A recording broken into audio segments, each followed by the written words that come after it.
Estamos de volta para a conversa com o professor José Álvaro Moisés, ele que é cientista político, jornalista, que é escritor, e a gente conversou aqui no primeiro bloco sobre vários temas envolvendo as questões da democracia, envolvendo aí a mudança daquele PT de ontem para o PT de hoje, falando de corrupção, falando da participação popular, falando também do descrédito das pessoas em relação à democracia e às próprias instituições. E agora a gente vai falar de impeachment.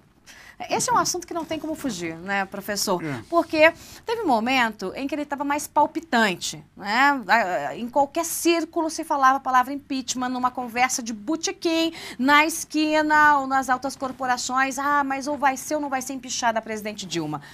Parece que a coisa deu uma certa esfriada, mas ainda assim há um grupo que defende claramente que o impeachment da presidente deve ocorrer e já há fato jurídico para isso. Outros dizem que não. E o senhor pensa o quê?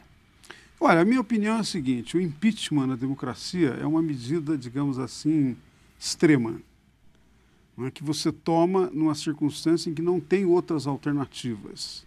E essa decisão extrema, ela tem alguns elementos que fazem parte, digamos assim, do cenário, né? Um deles é, digamos assim, do ponto de vista jurídico, que o dirigente, o governante, não é, tenha cometido erros e crimes de responsabilidade durante o mandato, pelo menos segundo a Constituição brasileira, durante o mandato de que se trata, em primeiro lugar. Em segundo lugar, você também depende de um clima político. Se você tem na sociedade uma convulsão muito grande, né, um protesto muito grande em diferentes segmentos em relação a um governo, ele fica numa situação, digamos, de instabilidade maior do que quando tem apoio. Em terceiro lugar, depende também das forças políticas do Congresso Nacional.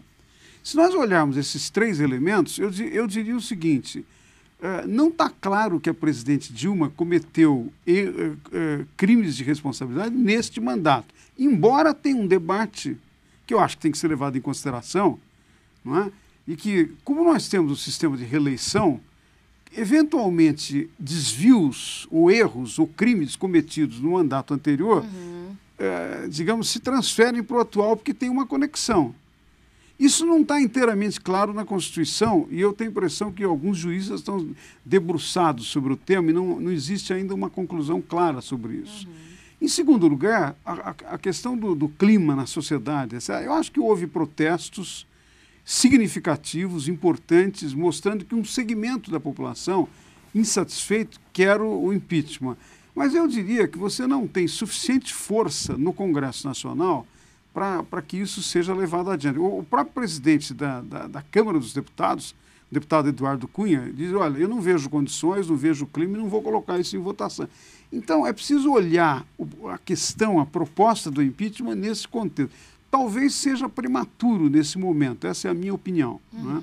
Prematuro nesse momento, e é preciso examinar mais, é preciso que a sociedade tenha mais convicção. E o outro aspecto é que nós precisamos entender também, levar em consideração que no funcionamento do sistema democrático existem outros mecanismos para apurar responsabilidades, cobrar e progressivamente, digamos assim, limitar a possibilidade de que presidentes ou dirigentes cometam erros.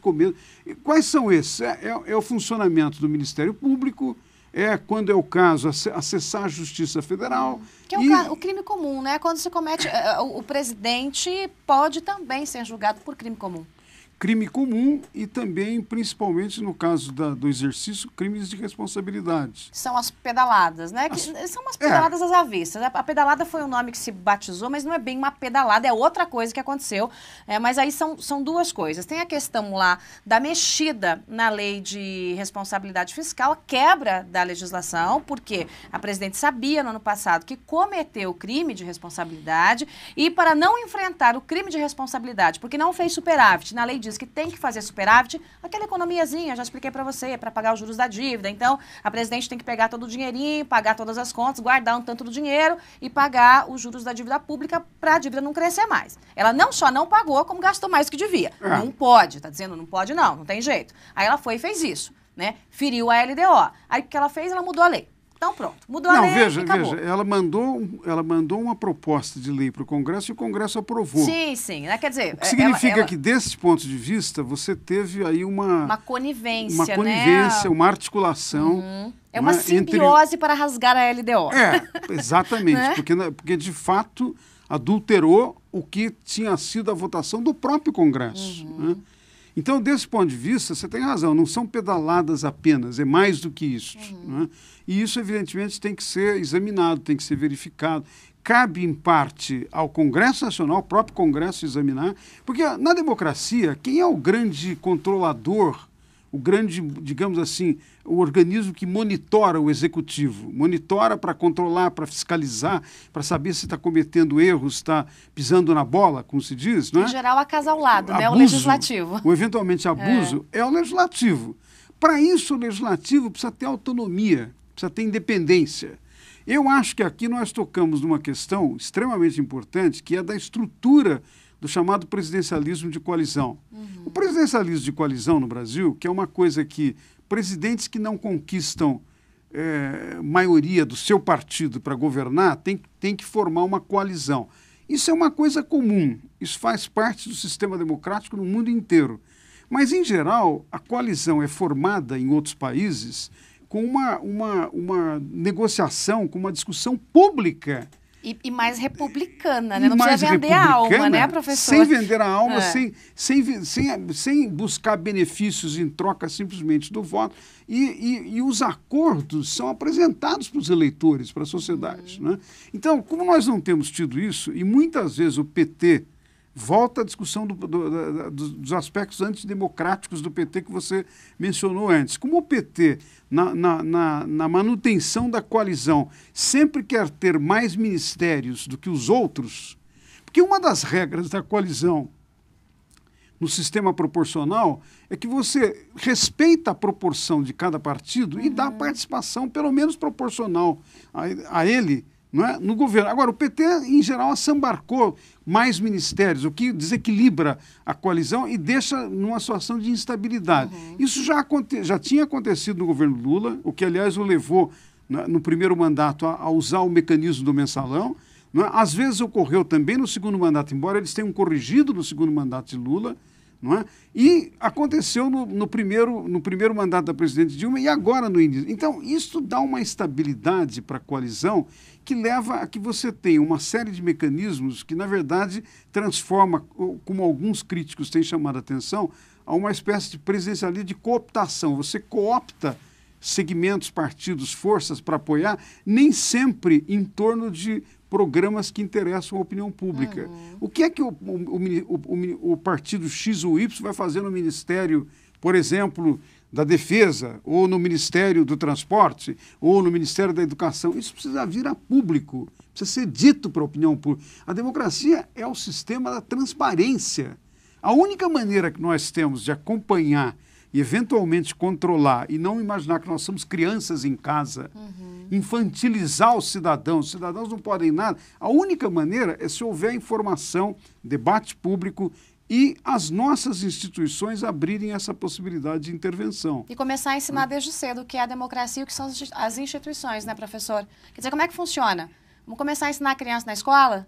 Então, esse é outro lado muito importante. Talvez não se trata da educação fundamental, mas o que nós chamamos de ensino médio, a partir de quando as crianças têm 12, 13 anos, né? No que era o que se chamava antigamente o ginásio, o segundo grau. No segundo grau, é preciso explicar para os meninos, para as meninas, o que é o executivo, o que é o legislativo, o que é o judiciário, como é que essas instituições funcionam e o que isso tem que ver com o direito deles, como ser humano, como pessoas. Porque se não entende, como é que vai votar? E vai votar sem entender.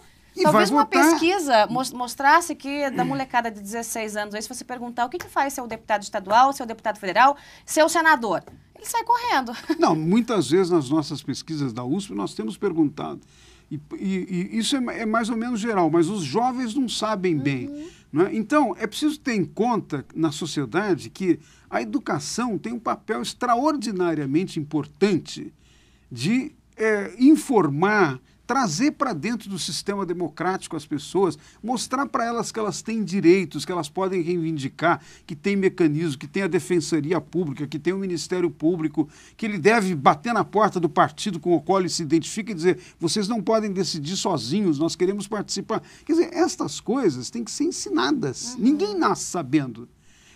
Numa sociedade complexa como o Brasil, 200 milhões, com tantos problemas, você vai imaginar que o menino nasceu e ele vai descobrir todos os direitos que ele tem e ele vai atuar. Não, isso primeiro livrinho de cabeceira, ensinado. Constituição, né? Ninguém vai pegar o primeiro livrinho de cabeceira, se bem que eu tenho uma Constituição no meu carro, eu ando com ela, viu, professor? Você é exemplar. Você é exemplar. É diferente. É muito difícil. Não vai pegar um moleque lá de 13 anos, filhinho, o que você quer? Eu quero a Constituição, mamãe. É muito difícil. Não, é muito difícil. Agora, também, aliás, você lembra bem, não é? A mãe, o pai, é claro que no contexto da família, dos parentes, etc., às vezes do grupo de amigos, às vezes até do grupo religioso, também faz parte desse processo de educação para mostrar a convivência. Nós queremos ter uma convivência normal entre as pessoas, sem violência, com respeito. Para isso tudo, a democracia tem remédios, tem soluções, mas as pessoas precisam estar informadas de que podem fazer isso, podem acionar e que elas podem aspirar a ter uma vida melhor, que o sistema democrático é fundamentalmente voltado para dar uma vida melhor para as pessoas. Não é só no sentido de consumo, no sentido apenas de melhorar o salário, que são coisas muito importantes, ter a casa, não é? Eventualmente ter mobilidade urbana, transporte, todas essas coisas são muito importantes. Mas, para além disso, é também a ideia de que você pode ter liberdade interior e exterior para buscar destinos da sua vida, definir o que você quer fazer da sua vida. O sistema democrático é o único que abre portas, que abre caminhos para isso. Mas nós estamos em defasagem porque nós não estamos na escola abrindo esse debate, ensinando os jovens, preparando os jovens para entrar no funcionamento desse sistema. Para a gente caminhar para o fechamento, professor, eu não posso deixar o senhor escapar sem falar de reforma política, né? Porque, gente do céu, tem manifestação, pronto. O povo pede fim da corrupção, o povo promete reforma política, a reforma política nunca sai. Agora a gente tem um passo importante que foi dado no Senado, que é com o voto distrital, o projeto do senador José Serra, que já passou pela CCJ e pode ser que seja uma realidade já a partir da próxima eleição, né? Um grande teste aí para os grandes municípios. Essa reforma política, será que sai ou não sai? E o voto distrital, o senhor acha que é um caminho importante? Para quê? Por exemplo, aquele moleque que a gente falou possa bater na porta do seu candidato ou do partido e cobrar, porque ele vai saber o endereço do seu candidato? Eu acho que sim. Eu acho que o distrital é um caminho. A grande virtude do projeto do senador José Serra é que ele descongela, num certo sentido, ele vai na direção de descongelar o problema e dizer, podemos mudar, nós podemos, não é? We can.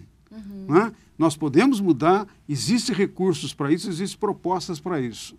Eu acho que qual o problema que pode descongelar? É principalmente o problema da representação das pessoas dentro do Congresso Nacional, dentro do sistema político. Não é? Começar pelo município é um bom caminho. Agora, eu levantaria uma dúvida sobre o projeto, porque o projeto apresentado é o projeto do distrital majoritário, como é chamado. Ou seja, é aquela situação em que você define distritos e os partidos apresentam candidatos, só um candidato cada partido nos distritos, e quem ganhar, não é, aquele que tiver 50% mais um voto, leva tudo. É uma eleição majoritária, mas no caso... É uma eleição majoritária. Mais ou menos igual para senador, igual para governador. Exatamente. O que significa que as minorias ficam não representadas. Então, eu acho que melhor do que o voto distrital majoritário, que funciona, por exemplo, na Inglaterra, como ocorreu agora na reeleição do primeiro-ministro Cameron, né? Que funciona na Inglaterra, funciona nos Estados Unidos, melhor do que esse sistema é o sistema alemão, em que o eleitor tem 2 votos, uma parte dos representantes, seja na Câmara dos Vereadores, seja na Assembleia Legislativa, seja na Câmara Federal, no Congresso Nacional, metade é de acordo com a proporção. Com a proporção do quê? Das forças políticas que foram votadas, partidos. E a outra metade são representantes nos distritos. A grande vantagem desse sistema, que, aliás, você lembrou bem, está em discussão na Comissão Especial da Reforma Política da Câmara dos Deputados, o relator Marcelo Castro, que é do PMDB, foi nessa direção, está fazendo a proposição desses temas, não é? No debate, está apresentando o relatório. A grande vantagem desse sistema é que ele aproxima o representante que foi eleito do representado, do eleitor, ele abre a porta para que o eleitor entenda o que está acontecendo e tem duas coisas extremamente importantes que eu acho que vão juntos. Em primeiro lugar, dá legitimidade ao sistema. Mas, em segundo lugar, se você faz campanha de um candidato por partido apenas no distrito, e no que diz respeito à parte proporcional, o partido apresenta uma lista pré-ordenada, como se diz, não é? Isto barateia as campanhas eleitorais. Você limita o gasto em campanha eleitoral. Um país como o Brasil não pode gastar o que nós temos gasto nas campanhas eleitorais. Não faz o menor sentido que a última eleição de 2014, quando você soma o que gastou a candidata Dilma, o candidata essa, a candidata Marina, os comitês individuais, mais o comitê dos partidos, mais televisão, etc., dá mais de 6 bilhões. E isso que a gente está falando só em Caixa 1, tá, pessoal? Só o que a Justiça ali apresentou como conta. E a gente bem sabe como funciona as eleições. Sem falar do Caixa 2. 3, 4. Eu acho que nós temos que ter essa preocupação de que é preciso melhorar a representação em primeiro lugar. Em segundo lugar, é preciso controlar os custos de campanha. Junto com isso que eu estava dizendo antes, vai uma outra medida que é, a exemplo de Portugal, a exemplo da França, a exemplo da Bélgica, tem limite para os candidatos gastarem. Eles não podem gastar acima de um certo limite. Em Portugal e na França, um candidato à Assembleia Nacional ou ao Congresso, que seria o correspondente deles do Congresso Nacional, pode gastar 50 mil euros. E não mais do que isso. E sola de sapato. E contente-se com isso, né? Então, mas aí é que está. Boa lembrança que você faz, porque quando você diz sola de sapato, significa o seguinte: o candidato, para ser eleito, ele tem que ir às pessoas, ele tem que conversar com as pessoas, ele tem que mostrar que o partido dele tem propostas, né? Então, isso barateia a campanha e facilita, estimula, não é, a conexão entre representado e representante. Dá ao eleitor a ideia de que ele tem poder, ele tem influência para decidir, e ele tem influência não apenas na hora de votar, mas na continuidade de como isso acontece depois nos meses, nos anos seguintes, que é o que nós estamos precisando. Eu acho que tem um terceiro ponto da reforma política também que tem que ser levado em conta, que é o seguinte: no sistema de presidencialismo de coalizão que nós temos, a Constituição de 1988 deu muitas prerrogativas ao Executivo e principalmente ao presidente. Alguns colegas meus da área da ciência política consideram que o presidente brasileiro é um dos mais poderosos do mundo. Agora, não é apenas que ele tem o poder de emitir medida provisória, que, como nós sabemos, emite a medida provisória, ela imediatamente muda o status quo completamente. Mas, mas os deputados podem depois votar se querem. Se mudou o status quo num certo sentido, para voltar para trás não é tão simples assim. A medida provisória é medida permanente. Ela pode se tornar permanente. Tem uma exigência na Constituição brasileira de que para propor medida provisória, o governo deveria levar em conta relevância e emergência, situações, digamos assim, especiais. E cabe ao Congresso examinar isso, o Congresso não tem examinado. Né? Então, você tem medidas provisórias, você tem o fato de que tem áreas da legislação que só o Executivo pode tomar a iniciativa, são prerrogativas só do Executivo. Por exemplo, o orçamento que se vota anualmente, não é? Afora as emendas e um percentual muito pequeno de investimentos, na verdade o Congresso Nacional não pode ele apresentar uma proposta de orçamento, embora o Congresso seja a arena de representação da sociedade. Nisso nós somos diferentes, por exemplo, da experiência norte-americana. Nos Estados Unidos, os parlamentares, o Congresso, pode influir muito fortemente na votação do orçamento. No caso do Brasil, é o Executivo que propõe. E os parlamentares, ou, para dizer de uma outra maneira, o Congresso Nacional só tem duas alternativas, ou aprova ou não aprova. Tem que diminuir esse tinteiro da presidência da República? Eu acho que essa assimetria de poderes entre o Executivo e o Legislativo, considerando que o legislativo é a caixa de ressonância da sociedade, é a representação da sociedade, essa assimetria precisa diminuir. Nós precisamos dizer, olha, medida provisória muito mais limitada. Orçamento, o Congresso tem direito de participar. Não esse orçamento impositivo que diz respeito apenas às emendas dos parlamentares, mas um orçamento em que o Congresso diga o que ele entende, o que as diferentes forças que estão representadas no Congresso entendem que são as nossas prioridades. De repente o governo diz, olha, nós vamos colocar 7% do PIB para a educação. O Congresso entende que é 10% ou que é 15%, ele vota. Então, estas questões, essa assimetria, a meu juízo, tem que ser corrigida. Qual seria a vantagem disso? A vantagem seria que você teria um poder executivo mais capaz, mais forçado a mais negociação, não é? A olhar melhor a sociedade, ouvir melhor a sociedade e, às vezes, não tomar decisões que depois, só 4 anos depois, podem ser corrigidas. Não é? Como ocorreu nesse último mandato da presidente Dilma. Uma série de medidas foram tomadas, apresentadas com grande marketing, não é? A igualdade social, a Bolsa Família, etc. Uma série de coisas. O consumo, em grande parte, uma perspectiva que podia manter a atividade da economia estritamente na base de um modelo de consumo. Não é? E isto foi progressivamente, por causa da força, a maioria da coalizão majoritária, não é? Foi sendo aprovado. Bom, eu penso que isso mostrou a insuficiência, mostrou os problemas, gerou problemas que estão muito dificilmente sendo tratados agora, e só agora que apareceu no debate. Nem na campanha eleitoral isso não apareceu. Então, um equilíbrio maior de poderes entre o Executivo e o Legislativo também faz parte da reforma política. E eu não poderia passar sem fazer uma menção à questão do Supremo Tribunal Federal. Nós acabamos de ter agora... a sabatina, né, do seu Luiz Edson Fachin. Gente do céu. Então, nós acabamos de ter a sabatina do possível futuro ministro Fachin. Candidato da Dilma. Candidato da presidente Dilma. Eu acho, sem entrar no mérito da sabatina, eu queria chamar a atenção para o seguinte. Será que no sistema democrático faz sentido que o presidente da República seja o único a apresentar nomes para o Supremo Tribunal Federal, considerando que o Supremo Tribunal Federal, em muitas circunstâncias, será levado, inclusive, a julgar, a fiscalizar ações que o Executivo cometeu, como no caso do Mensalão, como agora no caso da Petrobras, não é? Então, eu penso que existem propostas no Congresso Nacional. Tem propostas de PEC, de proposta de emenda constitucional, no sentido de equilibrar melhor como se recrutam os ministros do Supremo Tribunal Federal.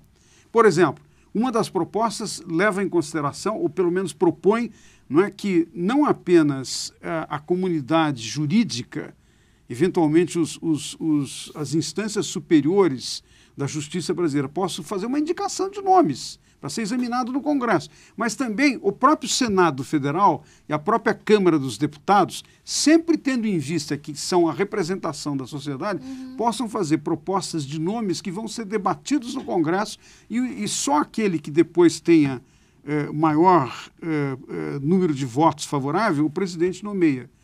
Isso não quer dizer que o presidente não pudesse também apresentar 1 ou 2 ou 3 nomes, mas de um conjunto de 11 membros do Supremo Tribunal Federal, eu acho que é uma questão discutível, muito crítica na democracia, que apenas o presidente é quem, de fato, atua de uma maneira muito forte, com muito poder, para indicar os membros da Corte Suprema, da Corte Constitucional e da Corte que eventualmente examinará, eventualmente, se for o caso, crimes cometidos pelo presidente da República. Essa junção não é boa para a democracia.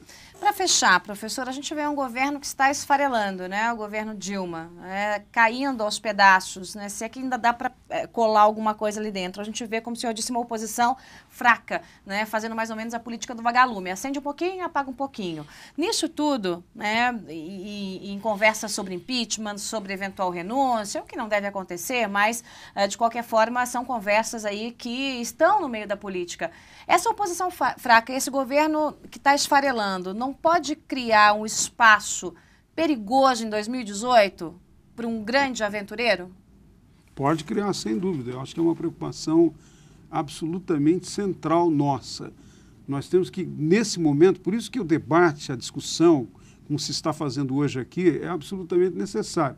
E uma maneira de enfrentar isso, eu acho que é, principalmente os partidos de oposição, se darem conta de que eles precisam se reinventar.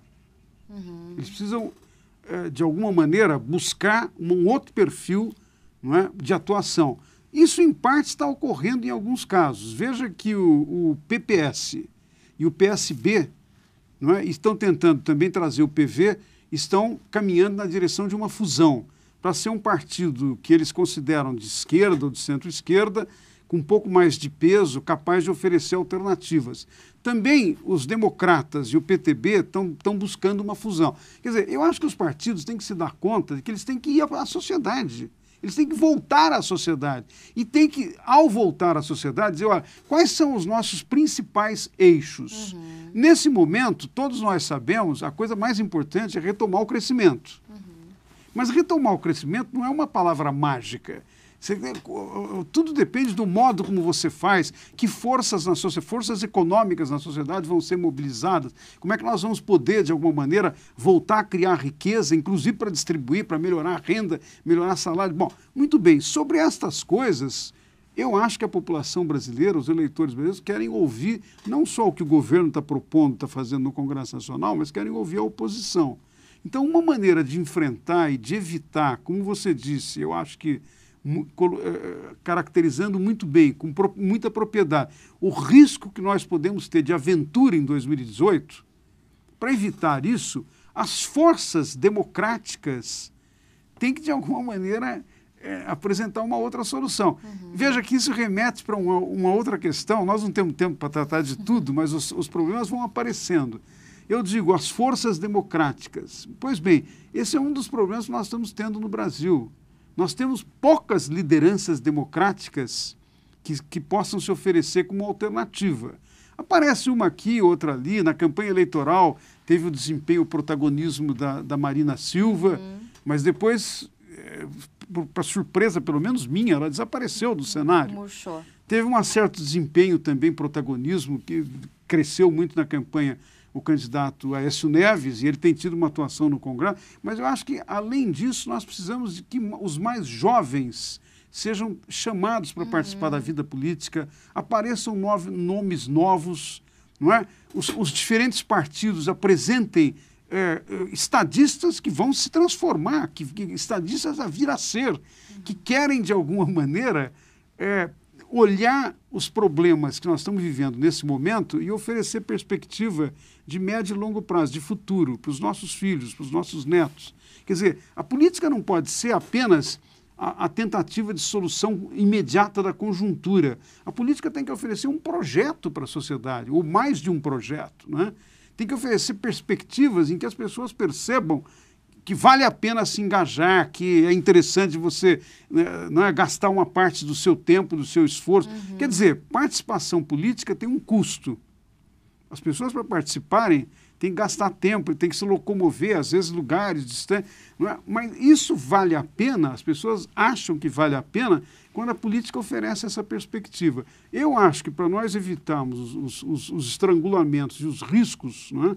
Em primeiro lugar, a oposição precisa dizer que veio, de uma maneira mais sólida, mais competente, chamar os mais jovens, discutir os temas. O que nós vamos fazer, por exemplo, com a crise hídrica, com a crise de energia elétrica no Brasil? O que nós vamos fazer com temas tão importantes quanto... Você tem mais de 600 mil pessoas nos cárceres brasileiros, nas prisões brasileiras, dos quais aproximadamente 40, quase 50% não foram... Os seus processos não foram nem concluídos, não se sabe se eles deveriam mesmo estar no cárcere. Né? O que nós vamos fazer, por exemplo, com o envolvimento de jovens no crime organizado? A maioridade penal é a solução? Tem novos mecanismos de educação. Quer dizer, essas coisas precisam ser trazidas para o debate e, em primeiro lugar, por aqueles que querem se propor como governantes, que aspiram à possibilidade de dirigir a sociedade, ou seja, de ocupar um papel de estadista. E já, né? Mas não no mês da eleição, não ou no 3 mês da meses eleição. antes. Exatamente. Agora, no período, não é que antecede. Porque precisa nos convencer de que são possíveis bons estadistas. A sociedade não está convencida. Se as pessoas, se os líderes políticos não caírem na real e não perceber que esse é o grande desafio do momento, eu acho que nós vamos começar a ter problemas como esse que você apontou em 2018. Riscos para a democracia. Muito bem. Conversei aqui com o professor doutor José Álvaro Moisés, ele que é jornalista, é cientista político, é escritor, é um monte de coisa. É blogueiro, tem site. Professor, adorei a conversa. Muito obrigada pelo bom papo e volte logo. Eu aguardo o senhor. Adorei estar aqui com você e com os telespectadores. Muito obrigado. Aqui em TVeja, tvdeveja.com, você já sabe, a programação não para, então já a gente se vê. E aqui você já sabe, a gente tem lá do seu. Tchau.